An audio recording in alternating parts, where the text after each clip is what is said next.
Ladies and gentlemen, listen carefully. Too many people in life believe that success comes from saying yes to everything, from being present everywhere, from being available at every call. But let me ask you something. Does gold make itself easy to find? Do diamonds sit on the surface waiting for someone to pick them up? No. Their value is in their rarity, in their refinement, in the distinction. Your problem is not that you are unnoticed. Your problem is that you have made yourself too common. You have confused accessibility with importance. And today I want to shake your mindset, because true impact in life comes not from being everywhere, but from being valuable. Listen to me carefully. One of the greatest mistakes you can ever make is believing that your significance is measured by how many people have access to you. Many of you are exhausted, frustrated, and stretched beyond your limits, not because you lack potential, but because you have given too much of yourself to things that do not serve your destiny. You have mistaken activity for progress, busyness for effectiveness, and availability for value. Let me ask you, have you ever seen a lion chasing every insect that crosses its path? Have you ever seen an eagle flapping its wings at every gust of wind? No, a lion moves with focus. An eagle soars with precision. But look at you, running in every direction, answering every call, responding to every demand, trying to please everyone, hoping that being available will make you important. The truth is, people do not value what they can access to easily. If you are always present, you become ordinary. If you are always available, you become predictable. And anything that is predictable loses its power. Even the sun, though it shines every day, is ignored by most. But let a rare eclipse happen, and the whole world stops to watch. Why? Because value is in scarcity, not in commonness. Some of you are frustrated, saying, they don't appreciate me, they take me for granted. But the problem is not them, the problem is you. You have given yourself too freely. You have not guarded your time, your energy, or your presence. And let me tell you something. Whatever is not protected will be exploited. Even Jesus, the Son of God, understood this principle. He did not make himself available to everyone at all times. He withdrew, he prayed alone, he spent time with a select few, and even among the 12 disciples, he had an inner circle, Peter, James, and John. Why? Because he understood that indiscriminate availability weakens impact. Some of you need to stop making yourself an open door and start becoming a select invitation. Let me take you back to Joseph. He was in Potiphar's house, a trusted servant. And then came a moment, a test. Potiphar's wife wanted him. She wanted access. She wanted to use him for her pleasure. And Joseph had two choices: be available or be valuable. If he had chosen to be available, he would have lost his destiny for a moment of convenience. But instead, he chose to be valuable, and that decision placed him on a path to the palace. Some of you are sacrificing your future on the altar of immediate availability. You are saying yes to everything, and in doing so, you are saying no to your destiny. Every yes you give to something unimportant is a no to something critical. Every time you make yourself accessible to distractions, you are closing the door on your own greatness. Wake up. You were not created to be common. You were not designed to be everywhere at all times. You must guard your presence. Choose where you invest your energy. Not every call deserves an answer. Not every opportunity is your assignment. Not every invitation requires your presence.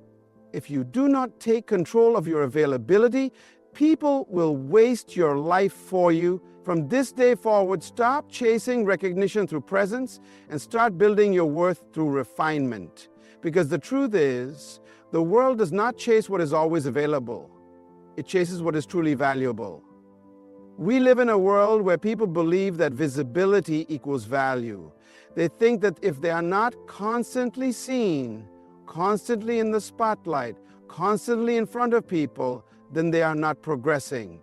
But that is a dangerous deception. A seed is never seen while it is growing. A tree does not sprout overnight.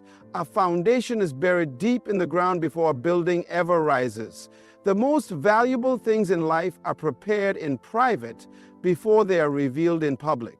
And yet, so many of you are desperate for exposure before you have built substance. You want to be recognized before you are ready.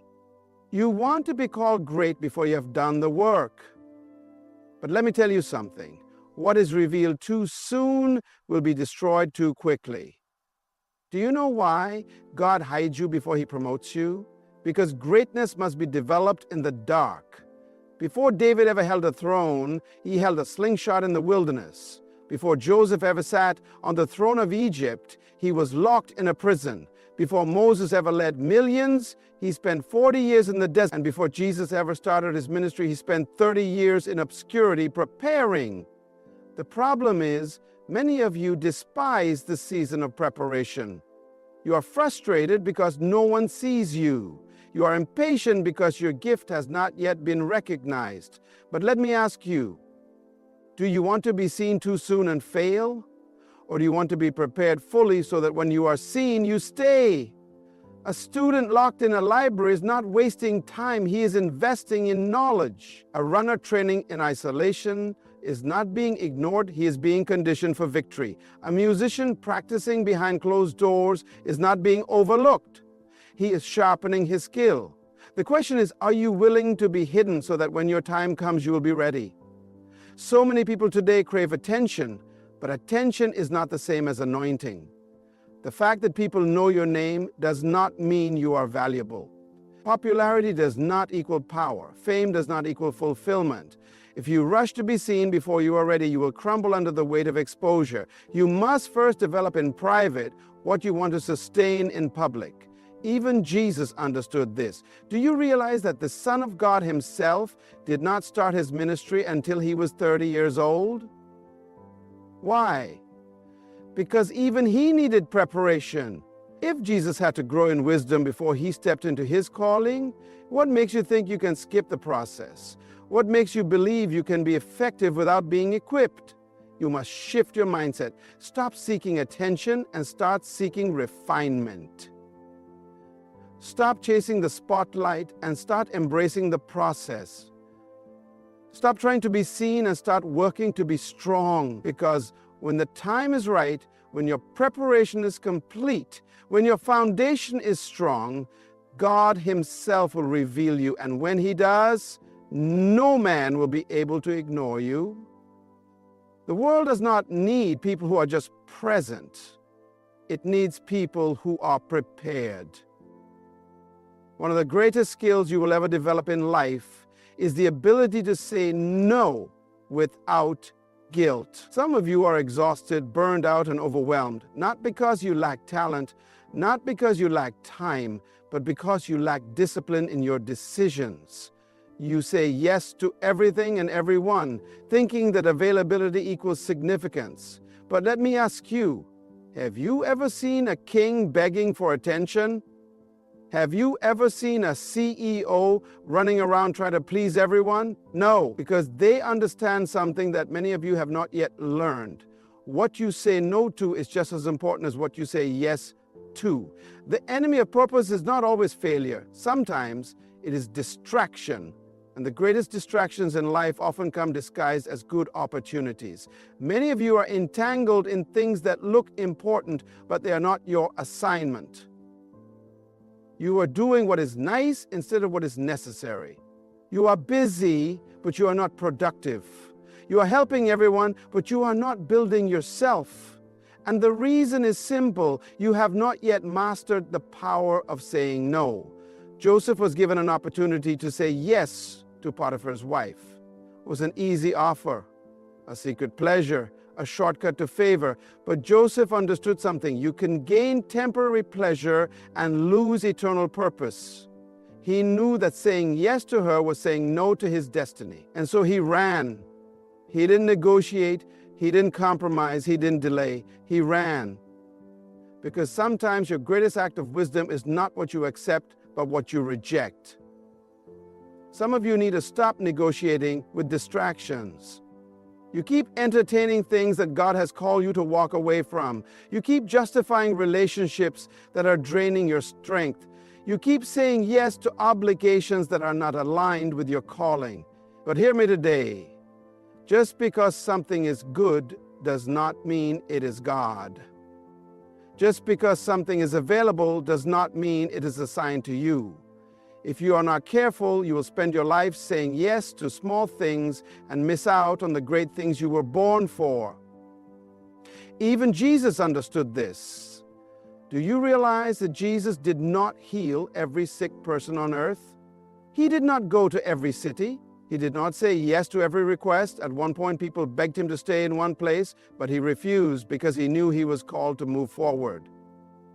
He didn't live to please men. He lived to fulfill purpose. And that is why he could confidently say, "It is finished." Some of you are exhausted because you are trying to finish assignments that God never gave you. It is time to reset your priorities. It is time to value your purpose more than people's opinions. It is time to recognize that every yes you give to something small is a no to something greater. So stop feeling guilty for guarding your time. Stop apologizing for protecting your purpose. Stop explaining yourself for choosing destiny over distraction. Because in the end, life will not reward you for how many things you did. It will reward you for doing the right things. The world does not reward mediocrity. It does not chase after the average. It does not celebrate the ones who dabble in everything but master nothing. Look around you. Who are the people that rise to the top? Who are the individuals that nations seek, that industries pay millions for, that history remembers? It is not those who do many things. It is those who have mastered one thing. The tragedy of our generation is that too many people are trying to be everything to everyone. One day they are chasing this, the next day they are pursuing that. They jump from skill to skill, from career to career, from purpose to purpose, thinking that success is found in doing more. But hear me today. Excellence is not in multiplicity, it is in mastery. David was not known because he tried everything. He was known because he mastered one thing. While his brothers were busy trying to be warriors, he was in the field perfecting his slingshot. While others were using swords and shields, he was refining his aim. And when the day of opportunity came, the army of Israel had thousands of men with weapons, but only one who had mastered his skill. Only one who had the confidence to step forward. And it was one stone from one slingshot in the hand of one prepared man that brought down Goliath. Some of you are frustrated because you see others being elevated while you remain stagnant. The problem is not that you lack talent. The problem is that you have not yet specialized. You are too scattered. You are too divided. You are too unfocused. You want to be good at everything, and that is why you are excellent at nothing. Look at the world around you. If a man masters medicine, they call him a doctor. If a man masters law, they call him a lawyer. If a man masters music, they call him a maestro. The world respects those who refine their gift, who discipline their skill, who focus their energy until they become undeniable. Even Jesus understood this principle. He did not come to earth to do everything. He came to do one thing. He said, "For this reason I was born, and for this cause I came into the world." He had one mission, one focus, one purpose. And because of that, he changed the world in just 3 years of ministry. What would happen if you focused on one thing the way Jesus did? What would happen if you mastered your gift instead of spreading yourself thin?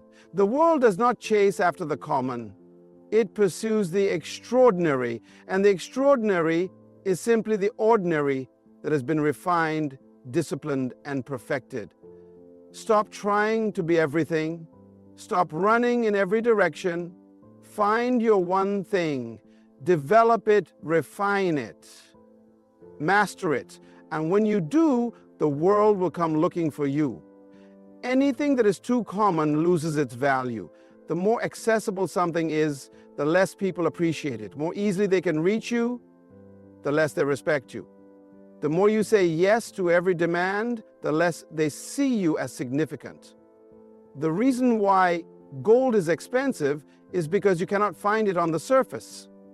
It must be discovered. The reason why diamonds are priceless is because they are hidden, waiting for those who are willing to pay the price to mine them. So why have you made yourself so common?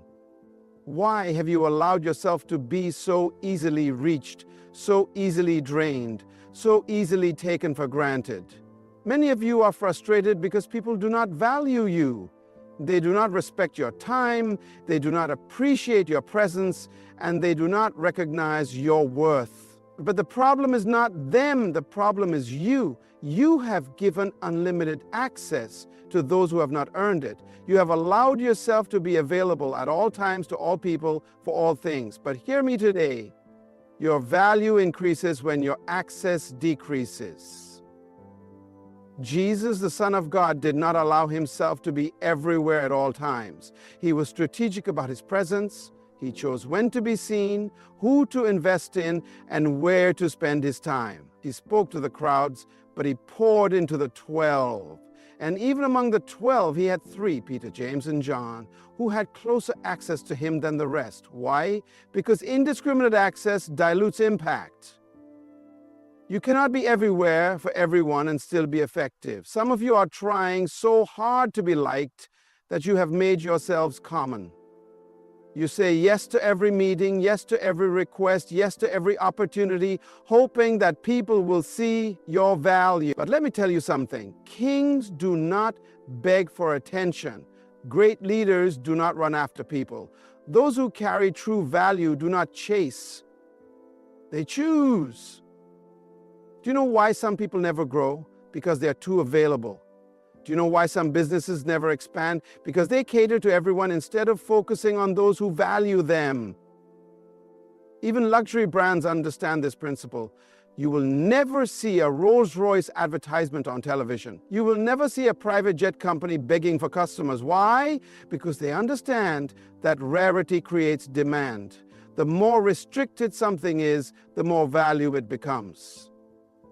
It is time for you to guard your presence. It is time for you to be selective about where you invest your energy. It is time for you to recognize that being everywhere does not make you important. Being valuable does. Stop making yourself so common. Stop being so easily accessed. Stop giving your time to those who do not appreciate it. Because the truth is, people respect what they must reach for. And when you begin to guard your time, protect your energy, and limit your access, your value will rise. True success is not measured by how many people know you. It is measured by how many lives you have impacted. It is not about how often you show up. It is about how much value you bring when you do. Too many people spend their lives trying to be seen, trying to be noticed, trying to be in every room, every meeting, every event, hoping that their presence alone will make them significant. But hear me today. It is not your presence that makes you valuable. It is what you carry. A doctor does not walk into an operating room just to be seen. He comes in with skill, knowledge, and the power to heal. A lawyer does not enter a courtroom just to sit. He comes with wisdom, strategy, and the ability to defend. A leader does not stand before people just to be recognized. He speaks with authority, bringing vision and direction. The question is, what do you carry? When people encounter you, what do they receive? When you open your mouth, do you bring wisdom or just noise? When you enter a space, do you make a difference? Or are you simply taking up room? The tragedy of our generation is that many people want to be in places they have not yet prepared for. They want to sit at the table, but they have not yet developed anything to contribute. They want to be invited into greatness, but they have not yet cultivated greatness within themselves. And so they chase visibility instead of value. They seek popularity instead of purpose. They desire recognition instead of refinement. But let me tell you something. When you truly carry something of worth, you don't have to push your way in. People will pull you in. Joseph was not looking for Pharaoh. Pharaoh was looking for Joseph. Why? Because Joseph had something of value. He carried wisdom, solutions, and strategy. Daniel did not beg for influence. Kings sought him out. Why? Because Daniel had excellence, knowledge, and the ability to interpret mystery. Even Jesus, at just 12 years old, was found in the temple amazing the scholars, not because he wanted attention, but because he carried divine wisdom. If you spend your life chasing attention, you will always be at the mercy of other people's approval. But if you spend your life building yourself, refining your gift, sharpening your mind, and mastering your craft, you will never have to chase opportunities. Opportunities will chase you. The world does not need more people who are simply present. It needs people who carry solutions. It does not need more noise. It needs wisdom. It does not need more performers. It needs problem solvers. It is time to shift your focus, stop wasting energy trying to be seen, and start working to become something worth seeing. Stop running after invitations and start preparing so that when the right doors open, you deserve to walk through them. Because in the end, the world does not remember those who are always available. It remembers those who were truly valuable. The truth is, your life is not meant to be a constant scramble for attention, validation, or approval. You are not designed to be everywhere at all times, just trying to be seen. You were designed to be valuable, to bring something unique into this world that no one else can bring. It is time for you to stop chasing visibility and start focusing on what truly matters: your purpose, your preparation, and your impact. You are not here to just fill space. You are here to leave a mark. Your value is not in how much you are seen, but in how much you matter. So let me ask you this. Are you ready to stop being common and start being valuable? Are you ready to guard your time, protect your energy, and refine your skills until the world comes looking for you? Are you willing to embrace the process of growth even when it means being hidden for a season? Because when you do, your life will no longer be about availability. It'll be about the power of your presence.